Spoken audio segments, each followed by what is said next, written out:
Vamos con la economía. Un menor crecimiento económico y una mayor inflación fueron parte de las proyecciones en un nuevo informe de política monetaria, IPOM, publicado por el Banco Central. Un panorama que se ve sombrío, podríamos decir. Conversamos aquí en el estudio con Claudio González, director de inversiones de GH Capital Invest. Claudio, bienvenido a Canal 24 Horas. ¿Cómo te va? Muy bien, Andrés. Gracias por invitarme. A ver, lo conversamos en la previa de la entrevista, Claudio. Claro, uno ve el IPOM en todo, en lo macro, y es un IPOM que te deja preocupado, que te deja un poco, incluso mirando más a largo plazo. Porque uno, claro, podría pensar este año, el próximo, ya después nos recuperaremos, pero uno mira un poquito más a largo y tampoco se... Bueno, las palabras de Rosana Acosta también son duras respecto al porvenir de nuestra economía. Sí, el adjetivo realmente es preocupante, ¿ya? Yo diría es un IPOM preocupante que viene a, de alguna manera, consolidar lo que ya veíamos, la debilidad de las cifras, pero, como tú dices, yo creo que lo más relevante es que hacia adelante, en el largo plazo, estructuralmente no se ve una economía chilena que pueda tomar crecimiento robusto en el futuro. Y eso yo te diría que es la principal conclusión de preocupación que me deja este IPOM, porque lo está de alguna manera confirmando que en el largo plazo, ya no este año, sino que los años venideros, y no el próximo, pensando en 10. Los próximos 5 o 10 son años en donde no vamos a crecer más de un 1,5-2%. Eso es básicamente mantener el crecimiento de la población y, por lo tanto, mantener o disminuir el ingreso per cápita. ¿Generar crecimiento? No. Es que lo que muestra este IPOM es que no hay bases sólidas para pensar en un crecimiento de largo plazo. Sí, Claudio, veníamos de un IMACEC que se había entregado el lunes, que a todos dejó contentos, 4.2, más alto, mucho más alto de lo que se esperaba, pero esto es como un balde de agua fría, pero un balde grande, porque en el fondo el IPOM es una información mucho más acabada que el dato de un mes. Entonces esto viene a ser como un balde grande de agua fría y bien helada. Exacto. Fíjate que en lo que fue... los comentarios del ministro Marcel sobre ese IMACEC que tú comentas, que en otros momentos había sido muy elocuente de decir que estábamos volviendo a crecer, la verdad es que fue bien cauto. Y eso te hace pensar que en realidad ni siquiera el ministro de Hacienda, que normalmente tiene que ser bastante más optimista que el resto. Es su rol. Es su rol. Lo han hecho siempre los ministros de Hacienda. Todos los ministros de Hacienda lo han hecho. Sin embargo, él fue muy cauto, lo que hace pensar que definitivamente lo que vemos hacia adelante es una economía chilena que va a ser una economía que se queda estancada, porque crecer un 1,5 o un 2 es básicamente quedarse estancado en términos de robustecer el crecimiento. Sí, Claudio, quedemos con parte de lo que dijo Rosana Acosta, porque el número quizás que más preocupa el que tú mencionabas, 1.8 de crecimiento de la economía en los próximos 10 años, más o menos, es hacer el promedio. Y ella, de alguna forma, dice que es una economía que no va a responder a las necesidades muchas veces de mayor gasto social, de las necesidades que tiene un país, lógicamente, un país que está creciendo, un país que tiene ciertas necesidades, y nuestra economía no va a poder responder quizás como queremos. ¿Ese quizás uno podría pensar que es el punto más preocupante? Ese es el punto preocupante, porque no responde a poder, de alguna manera, cubrir lo que va a ser el aumento de la natalidad más la migración. Aquí hay que entender que la fuerza de trabajo, la población y la fuerza de trabajo van a aumentar en el futuro. Y van a aumentar una tasa que va a ser probablemente más acelerada que el crecimiento económico. Por lo tanto, la riqueza que se va a crear no va a alcanzar a poder cubrir el aumento de la cantidad de personas que requieren esa riqueza. Por lo tanto, vamos a ser definitivamente todos en términos per cápita un poco más pobres en el futuro que lo que somos hoy día. Y eso es preocupante para las siguientes generaciones. Mucho se habla respecto de que la generación de nuestros hijos va a ser probablemente la primera que va a tener menos posibilidades que sus padres. Esto está pasando en el mundo también. Y este IPOM de alguna manera confirma esto. Y aquí hay básicamente dos cuestiones que me parecen centrales. La primera, la inversión. La inversión este año va a caer mucho más de lo que pensábamos que ya iba a caer. De 0,3 a 0,8. De 0,3 negativo a 0,8 negativo. En rojo, digamos. En rojo. Y lo segundo, muy preocupante, es que tenemos cada vez una capacidad de ahorro menor. Y esto no tiene que ver solamente con los retiros previsionales, algo que ya ocurrió y que se está volviendo a discutir. Me parece de verdad insano.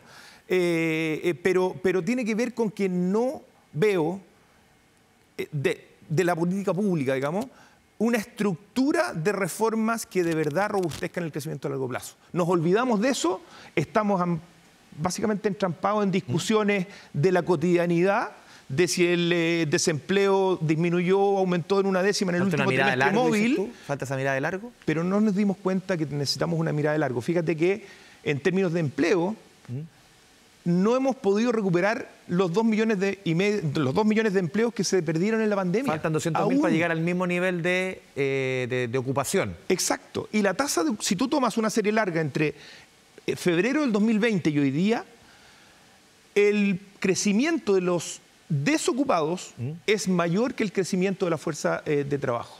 Entonces, aquí hay algo ¿Claudio?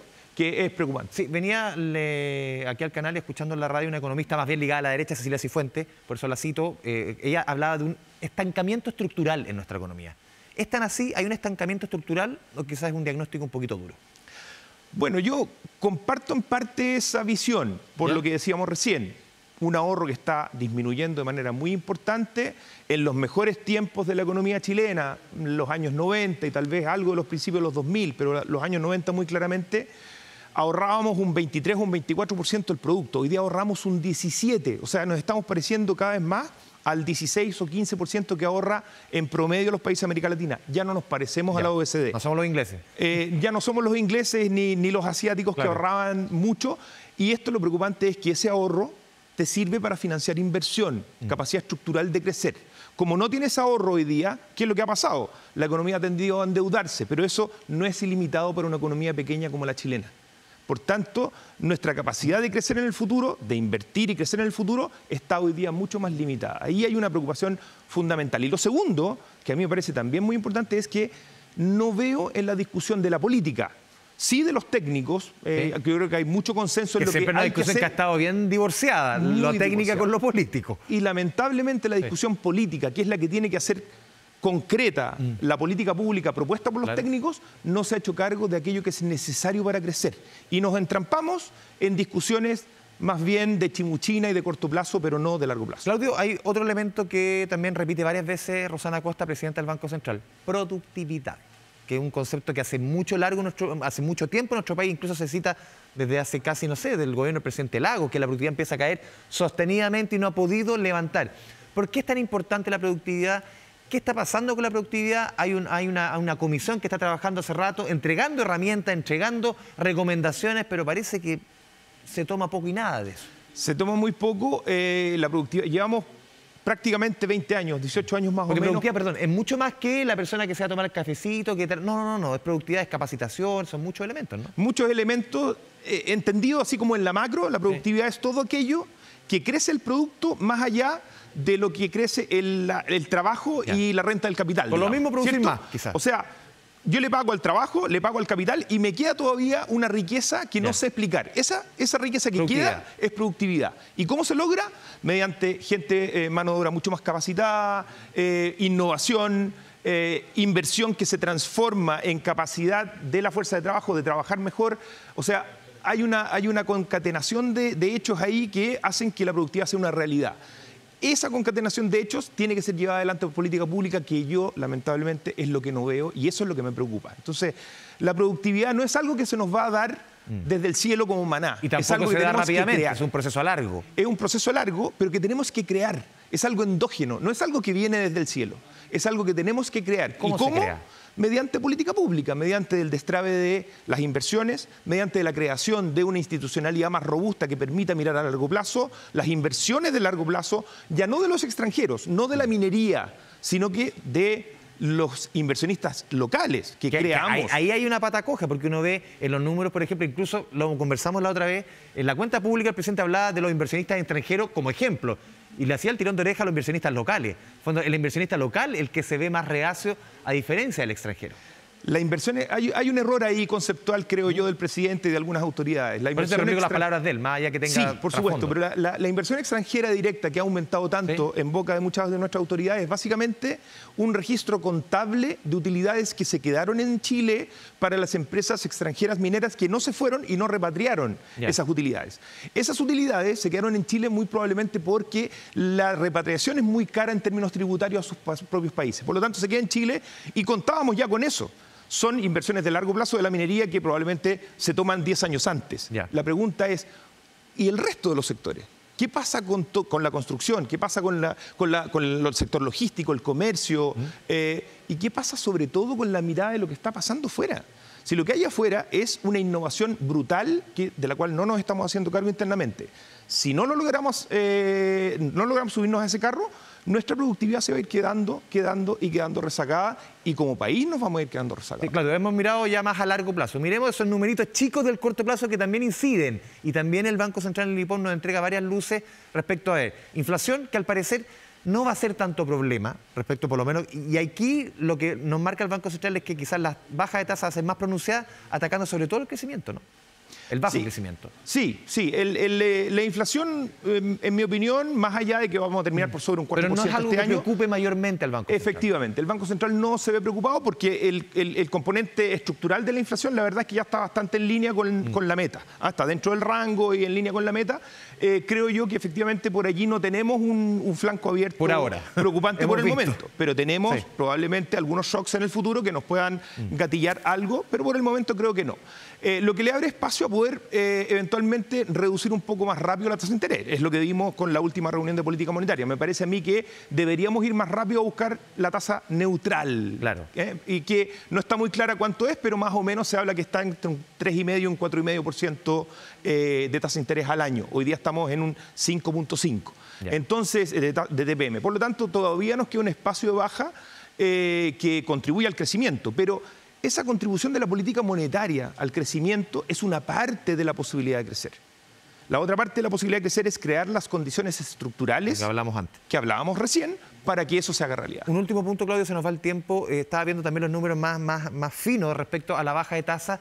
Claro, el crédito hipotecario baja las tasas por otras razones, más a largo plazo, no tiene tanto que ver con esto. Pero sí han bajado mucho, por lo menos más, en los créditos comerciales, no así en los créditos de consumo. ¿Por qué se hace esa diferencia? Uno pensaría que el crédito de consumo, ahí estaría una buena batería para que la gente consuma más, tenga acceso a dinero más barato y la economía empieza a levantar un poquito, pero no se ha dado. Sí, yo creo que ahí hay una relación bastante directa con el informe de desempleo que vimos hace poquitos días atrás. El aumento del empleo informal, que mucha gente no puede sustentar en datos ante las instituciones financieras lo que efectivamente son sus ingresos y por lo tanto el nivel de riesgo percibido en la fuerza de trabajo hoy día ocupada es mayor y eso normalmente se traspasa un poco más a precios. Más precariedad. Yo creo que sí, yo creo que eso está explicando una buena parte de lo que es hoy día el precio de esos créditos. La tasa de interés más alta responde a un poquito más riesgo en el trabajador promedio que está pidiendo crédito. Claudio González, muchas gracias por este espacio con Canal 24 Horas. A ti, Andrés, por la invitación. Nos vamos a la pausa y volvemos de inmediato con más deporte e información del mundo.